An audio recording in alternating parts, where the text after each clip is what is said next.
Good morning दोस्तों। आज का टॉपिक है समय व्यवस्थापन। इसके पहले धन व्यवस्थापन और कार्य सरलीकरण पढ़ा दिया गया है। ये तीसरा इसका ये टॉपिक है। इसके बाद समय व्यवस्थापन पढ़ाएंगे और धन हो गया है, समय और शक्ति बाकी है ये दोनों का। पहले हम आपको समय का बताएंगे, फिर आपको शक्ति बताएंगे। तो चलते हैं अपने टॉपिक की ओर। अगर वीडियो पसंद आए तो प्लीज़ इसे लाइक, सब्सक्राइब और शेयर ज़रूर कीजिएगा। चलते देखते हैं कि समय, शक्ति और धन क्या है। तो कम से कम प्रयोग द्वारा ज़्यादा से ज़्यादा लाभ, किंतु गुणवत्ता में कमी ना आए। ये क्या है? यह हमारे कार्य सरलीकरण के अंतर्गत आता है। तो समय, शक्ति और धन को बताया गया है किस तरह हम बचत करते हैं, तो क्यों करते हैं।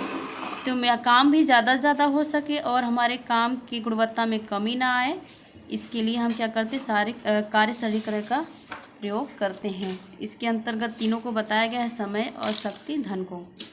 तो धन इसके पहले हम बता चुके हैं। समय पे चलते हैं। तो समय क्या है? समय को मानवीय और अमानवीय दो भागों में बांटा गया है। तो क्या है मानवीय साधन? कौन बताया है? तो ग्राशम कैंडल ने बताए हैं कि मानवीय साधन है। और अमानवीय को कौन माना है? तो निकिल एवं डार्सी ने माने हैं। समय को दो भागों में बांटा गया है, मानवीय और अमानवीय में। तो मानवीय क्या है? मानवीय साधन के अंतर्गत कौन है? तो ग्राशम कैंडल ने मानवीय साधन को बताया है। अमानवीय को निकिल एवं डार्सी ने बताया है। चलते हैं आगे इसके चरण की तरफ। समय व्यवस्थापन के चरण कितने हैं? तो 5 हैं। इसके कितने चरण हैं? 5 बार, 5 भाग में बांटा गया है। तो पहला क्या है? मध्य सूची है। दूसरा अनुमान है। तीसरा समय है। चौथा संतुलन है। 5वां योजना है। तो मध्य सूची में क्या है? चलते देखते हैं। शिक्षा है, मार्केट है, किचन है, ऑफिस है। ये किसके अंतर्गत बांटा गया है? मध्य सूची के अंतर्गत बांटा गया है। अनुमान के अंतर्गत इसी घंटों में विभाजित किया है, कितने घंटे में क्या कैसे करना चाहिए। तो क्या है? 2 घंटे में शिक्षा को, मार्केट के 2 घंटे में किचन को, 4 घंटे में ऑफिस को, 8 घंटे में डिवाइड किया गया है। समय को किस तरह विस्तारित किया गया? इस तरह है, 2 घंटे शिक्षा पर, 1 घंटे मार्केट पर, 3 घंटे किचन में और 8 घंटे ऑफिस में देना। और संतुलन को कैसे बनाना है? तो अनुमान एवं समय में संतुलन होना चाहिए। कैसे संतुलन होना चाहिए? और जो अनुमान जो कार्य कर रहे हैं उसके अनुसार हमको अपने समय में संतुलन बनाए रखने होता है। योजना क्या है? कार्य के लिए योजना बनाया जाता है। जब कोई भी हम कार्य करने जा रहे हैं तो उसका हम पहले क्या करेंगे? योजना बनाकर कार्य करेंगे। तो व्यवस्थापन के चरण को इस तरह डिवाइड किया गया है। तो ये हमारा समय के अनुसार समय व्यवस्थापन के अंतर्गत तो समय को अंदर बताया गया है, तो समय को इस पे नहीं रखा गया। तो सूची के अंतर्गत क्या आता है? सूची है, अनुमान है, सूची प्लस अनुमान प्लस संतुलन प्लस योजना, इस तरह 4 भागों में विभाजित किया गया है। समय व्यवस्थापन के प्रकार हैं। तो कौन से प्रकार हैं? 2 प्रकार हैं। एक यंत्र के अंतर्गत आता है और एक मापदंड, साधन मापदंड के निर्धारण के अंतर्गत आता है। तो यंत्र के अंतर्गत क्या क्या है? पिक लोड है, कार्यवक्र है और विश्राम काल है। इन तीनों को बताया गया है। तो पिक लोड क्या होता है? जैसे कि कार्य कोई और व्यक्ति कर रहा है, तो जो इसके बीच की अवस्था होती है कार्य करने की, सबसे ज़्यादा जो कार्य की अवस्था होती है वो पिक लोड के अंतर्गत आता है। कार्यवक्र है, जो कार्य हम कर रहे हैं उसके दौरान की अवस्था हो गई। विश्राम काल, जब हम क्या करते हैं कार्य के बाद, जब हम जो विश्राम करते हैं, 8 घंटे का जो समय होता है, यहाँ पे बताया गया है कितने घंटे, नहीं इसमें नहीं बताया गया है, 8, इसमें बताया गया है विश्राम काल का जो जब हम रेस्ट लेते हैं या आराम करते हैं तो हमारा विश्राम काल कहलाता है। कार्य करने के बाद हम क्या करते हैं? हमको 2 घंटा या घंटे का आराम चाहिए होता है। मान लीजिए कि 8 घंटे की ड्यूटी है, तो उसके दौरान जब हमारा बीच का जो कार्य होता है, बहुत ज़्यादा काम वर्क होता है, तो क्या होता है? पिक लोड के अंतर्गत होता है। जो कार्य करने का जो समय वो वक्र में आता है। उसके बाद जब हमको 1 घंटा या 10-15 मिनट, आधे घंटे का जो लंच होता है या ब्रेक मिलता है आराम का, तो विश्राम काल होता है। और ये साधन और मापदंड के निर्धारण में है। तो इसमें बताया गया समय मूल्य, समय मानक, कार्य वक्र और समय वक्र, समय दर्शन। इसमें कंपैरिजन किया जाए तो यंत्र में कार्यवक्र और साधन मापदंड के निर्धारण में कार्यवक्र, ये दोनों को एक समान रखा गया है। आगे चलते हैं पिक लोड की तरफ।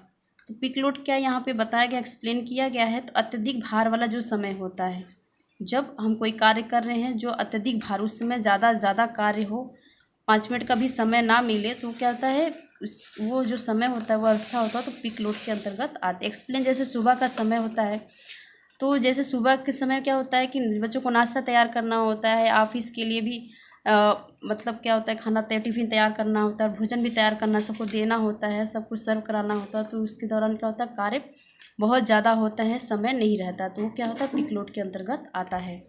और कार्य वक्र होता है, जैसे प्रयोग कारखाना, जैसे फैक्ट्री होता है, ये कार्य हो रहा है, ठीक है, कार्य हो रहा है, तो ये कार्य वक्र के ऐसे हम ग्राफ के द्वारा दर्शाए हैं।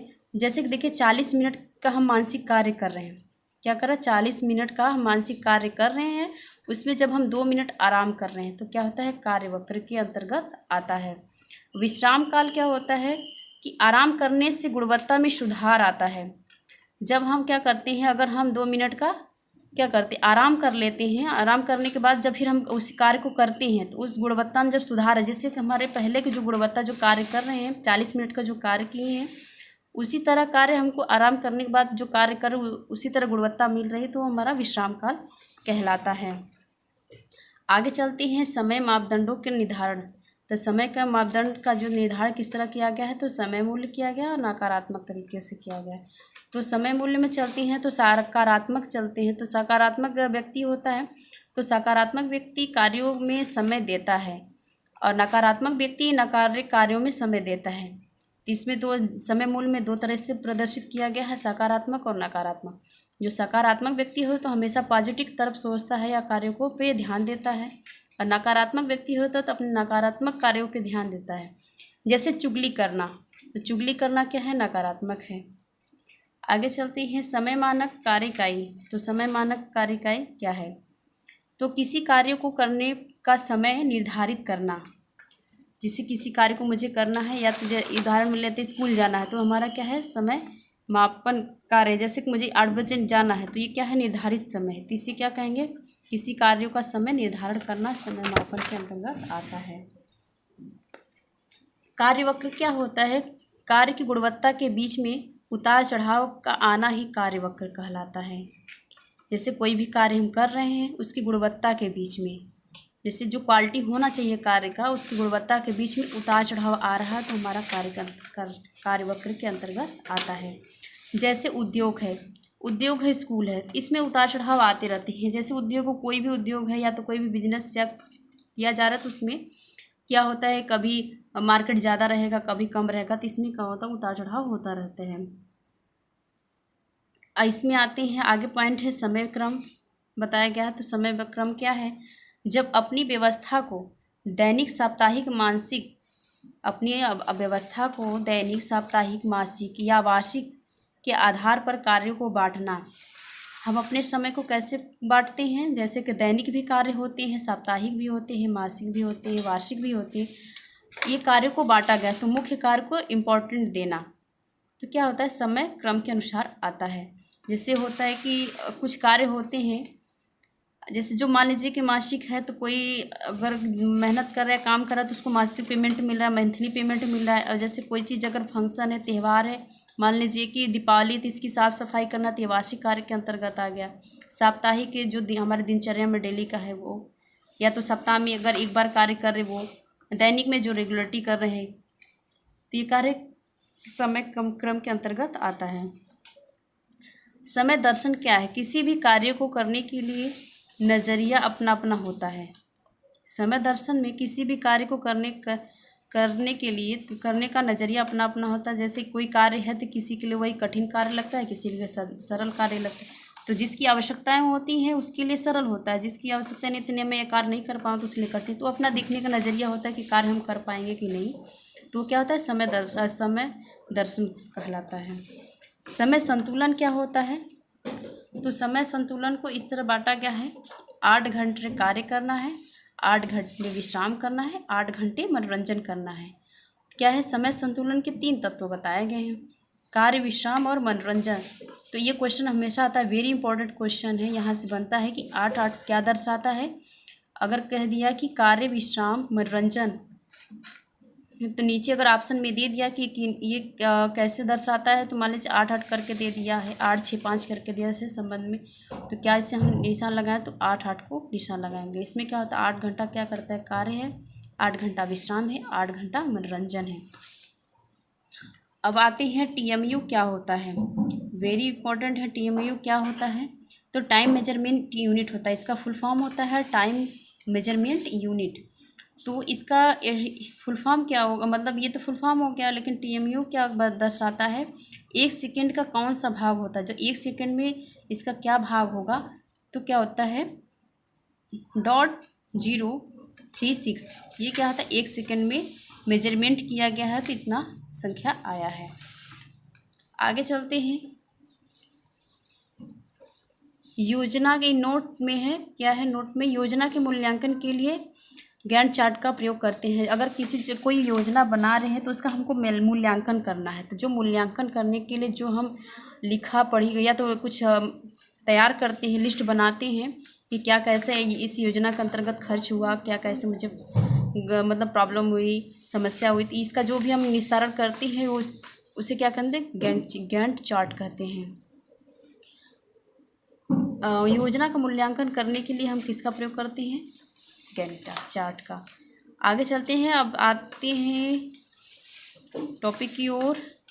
कार्य सरलीकरण में ही है कार्य के प्रकार, तो इसको हम थोड़ा सा हल्का बता देते हैं। इसमें 3 भागों बांटा गया कार्य को, हल्का, मध्यम, भारी।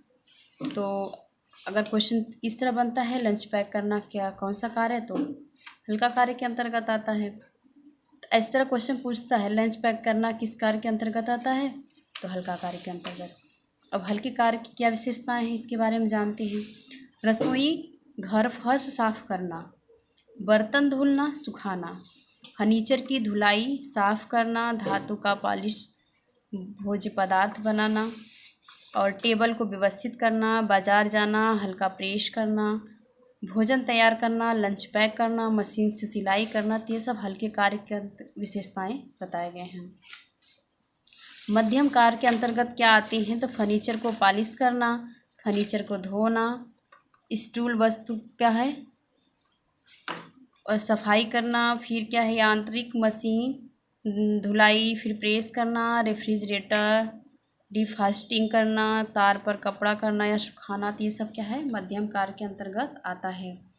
भारी कार्य के अंतर्गत क्या आता है, फर्श को रगड़ना, रगड़ को साफ करना जिसमें मेहनत ज़्यादा से ज़्यादा हो सके, बिस्तर लगाना, बच्चों को उठाना, खिड़की की धुलाई करना, तो ये सब क्या है भारी कार्य के अंतर्गत आता है। अब नेक्स्ट वीडियो बनाते हैं।